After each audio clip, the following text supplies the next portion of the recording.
આપણે સાબુદાણા લીધા છે, થોડીક વાર પલાળી દીધા છે અને પાણી બધું નિતારી લીધું છે. હવે આપણે આ બાફેલું બટેટું લીધું છે, એ આ રીતે ખમણી લેવાનું છે. આનાથી ખમણું છે સરસ, જોવો તમે. એટલે બાફીએ બટેટાને ને આપણે ઠંડુ કરી લેવાનું છે. હવે આપણે મરી લીધા છે 4-5, એને ખાંડી લેવાના છે. એ મરીનો ભૂકો આપણે આમાં નાખવાનો છે.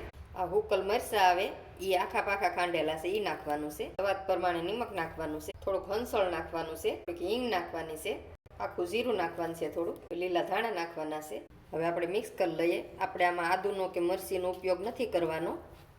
મિક્સે થઈ ગયું છે આપણે. હવે આમ થોડું થોડું આપણે લઈ લેવાનું છે ને આ રીતે આપણે બોલ બનાવી લેવાના છે. બોલ બનાવીને આમ દબી દેવાનું છે ને આંગળી વિશે આ રીતે આમ કરી દેવાનું છે. જો આ રીતે બનાવવાના.